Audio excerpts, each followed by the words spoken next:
when a cold-blooded killer crossed paths with the FBI's first martyr. A manhunt unlike any other began. Dive into the chase that defined an era. The wind swept through the streets of Chicago on the 11th of October, 1925, carrying with it the muted hum of industry and the faint clang of distant machinery. Special Agent Edwin C. Shanahan, steadfast and resolute, waited in the shadows of a nondescript garage. The air inside was heavy with the scent of motor oil and dust. It had been a long day of anticipation, but Shanahan's determination had not waned. He had been tipped off that Martin James Durkin, a man as infamous for his cunning as for his violence, would arrive with a stolen automobile. Durkin was no ordinary criminal. His name struck fear even in seasoned officers. He had left a trail of blood and chaos across the country. 3 officers in Chicago shot and wounded. A 4th in California left scarred by his bullets. To cross his path was to gamble with death.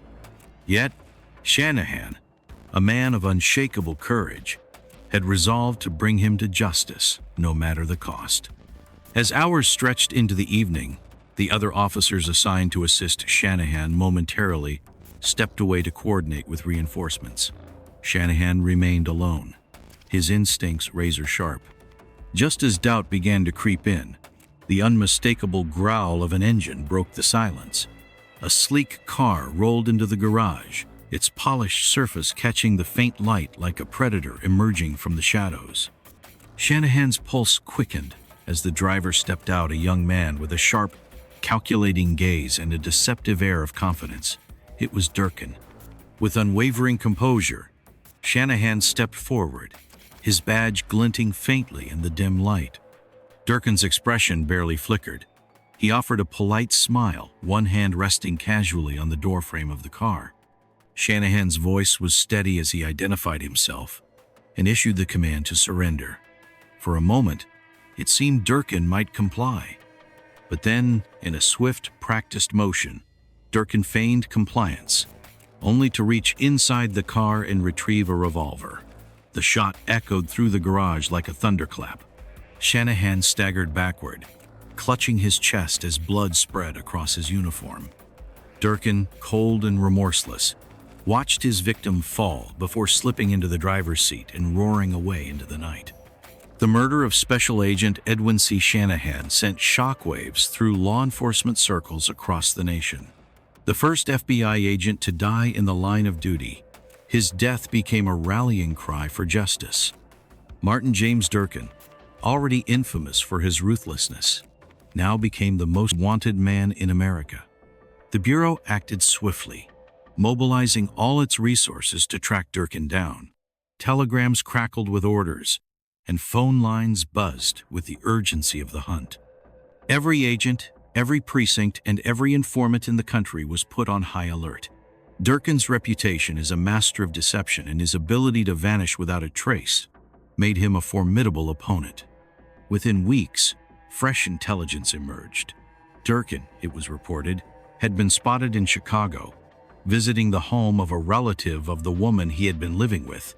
It was a chance too crucial to miss. A team of Chicago police officers surrounded the house late one night, their nerves taut as they waited for Durkin to arrive. When Durkin finally appeared, the confrontation was immediate and brutal. Gunfire erupted in the darkened street, the sharp cracks echoing off the brick walls. Chaos reigned as bullets flew, and by the time the smoke cleared, a police officer lay dead, another wounded, and Durkin had once again disappeared into the night. His ability to evade capture only heightened his legend, fueling both fear and determination among those hunting him. Durkin's criminal enterprise, the theft and illegal transportation of luxury automobiles, was unparalleled in its sophistication. He targeted high-end cars like Pierce Arrows, Cadillacs, and Packard, symbols of wealth and status that fetched high prices on the black market. His methods were bold and precise. Posing as a prospective buyer, he would convince dealerships to prepare a car for delivery, only to return under the cover of darkness to steal it. He altered serial numbers, obtained fake licenses, and sold the vehicles in other states for thousands of dollars. With each passing day, the frustration among law enforcement grew. Durkin's audacity seemed boundless, and his trail was littered with stolen cars, shattered lives, and unanswered questions. But the Bureau refused to relent. They issued detailed warnings to dealerships nationwide, describing Durkin's methods and urging vigilance. Every clue, no matter how small, was meticulously pursued. Durkin's trail ran cold for months, but the Bureau's relentless efforts began to bear fruit in January 1926. A Cadillac dealership in San Diego, California, reported the theft of a brand-new Cadillac Phaetona luxury car with a distinctive green body, green wooden wheels, and a brown California top. The details of the theft matched Durkin's signature style, reigniting the hunt with renewed vigor. FBI agents obtained the car's serial numbers and license information and began systematically covering all routes leading eastward from California. From Los Angeles to Dallas, from Phoenix to Oklahoma City, agents manned checkpoints and patrolled highways day and night. The green Cadillac became the focus of an extraordinary nationwide effort, but for nearly a week, the car remained elusive. Finally, on the 17th of January, 1926, a sheriff in Pecos, Texas, spotted a green Cadillac parked on the street. The young man behind the wheel was polite, articulate, and carried himself with the air of authority. Introducing himself as Fred Conley, a deputy sheriff from Los Angeles, he claimed to be traveling east with his wife. His calm demeanor and convincing story momentarily disarmed suspicion. The sheriff, however, was no fool. He recorded the car's motor and license numbers and noticed the wheels were painted red instead of green, raising questions about the car's identity. When the young man explained that his ownership papers were at a nearby hotel, the sheriff allowed him to retrieve them, carefully watching the Cadillac as he left. But Fred Conley never returned. He fled with his companion, abandoning the sheriff's jurisdiction before he could be apprehended. The sheriff, realizing too late the true identity of his smooth-talking suspect, sent a detailed report to the FBI field office in El Paso. The agents in El Paso immediately recognized the description. The clever, resourceful young man with the sharp tongue and calm facade could only be Martin James Durkin. The details matched perfectly, from his glibness to his meticulous alterations of stolen vehicles.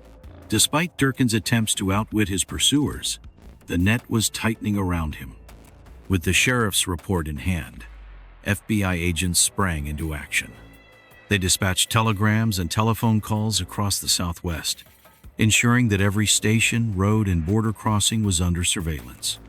The stolen Cadillac, now with red wheels instead of green, became the linchpin in their search. Agents scoured the vast and unforgiving terrain of Texas, aware that Durkin's cunning made him as dangerous as the desert landscape itself. 2 days later, a breakthrough came. The Cadillac was discovered abandoned in a remote area of sagebrush and mesquite trees, 50 miles west of Fort Stockton, Texas. The rear wheel was broken, the result of a desperate flight on a flat tire. Durkin's attempt to escape at high speeds had finally betrayed him, leaving his prized stolen vehicle immobile. Nearby, a rancher provided a critical clue. He recounted how he had given a ride to a well-dressed man and his female companion, dropping them off in the small town of Girvan, Texas. The pair claimed they were heading south to Alpine, intending to catch a train. The FBI agents quickly deduced that Durkin would likely avoid the desolate, bandit-infested regions near the Mexican border.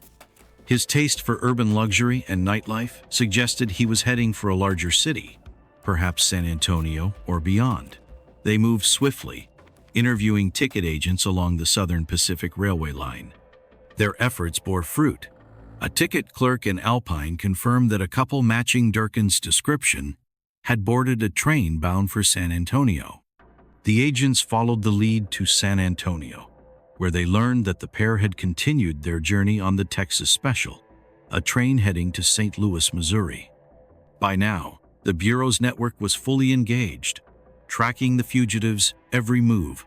Telegrams raced ahead to St. Louis, where agents prepared for Durkin's arrival.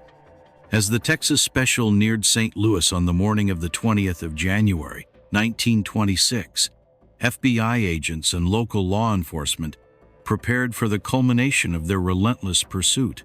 They devised a plan to stop the train just outside the city, in a quiet rural area where Durkin would have no chance of escape except on foot. The train's path was surrounded by open fields and plowed farmland, leaving the fugitive with nowhere to hide. When the train came to a halt, the agents moved swiftly and decisively. Armed and ready, they boarded the car where Durkin and his companion were reportedly staying. In the confines of a cramped stateroom, the desperate gunman sat, his demeanor deceptively calm. The agents wasted no time. They burst into the room and subdued Durkin before he could reach for the weapons concealed in his luggage and overcoat. His female companion, stunned and silent, offered no resistance. For all his cunning and ruthlessness, Durkin had finally been caught. Not in a hail of gunfire as some had feared, but through the calculated persistence of those sworn to uphold the law. Durkin was immediately taken into custody and transported back to Chicago, where he faced trial for the murder of Special Agent Edwin Shanahan. The courtroom was filled with an air of solemnity as the evidence was presented. Witnesses recounted the fateful day in the garage, the stolen car, and the cold-blooded manner in which Durkin had fired the fatal shot. The jury deliberated briefly, their decision unanimous. Durkin was convicted of Shanahan's murder and sentenced to 35 years in the state penitentiary at Joliet, Illinois. Additional charges for the interstate transportation of stolen vehicles earned him another 15 years in federal prison. Martin James Durkin, the calculating thief and ruthless gunman, entered the Statesville Penitentiary in Joliet, Illinois, in 1926 at the age of 25. His life of crime had finally caught up with him, his cunning and violence no match for the relentless pursuit of justice. The combined efforts of local law enforcement, FBI agents, and civilians had brought him to trial, ensuring he would pay for the lives he had shattered and the crimes he had committed. Durkin's time in prison marked the end of an era of terror he had inflicted across the country. The National Motor Vehicle Theft Act, which he had so flagrantly violated, became a cornerstone in federal law enforcement efforts to combat interstate crime. His capture demonstrated the evolving capabilities of the FBI and its commitment to pursuing justice, no matter how elusive the target. For Special Agent Edwin C. Shanahan, whose life was cut tragically short in the line of duty, the capture and conviction of Durkin were a somber testament to his sacrifice. Shanahan's name became synonymous with courage, his memory honored by generations of law enforcement officers who followed in his footsteps. His duty weapon, preserved and displayed at the Chicago field office, served as a poignant reminder of the cost of service and the enduring fight against crime. Durkin spent decades behind bars, his notoriety fading as time passed.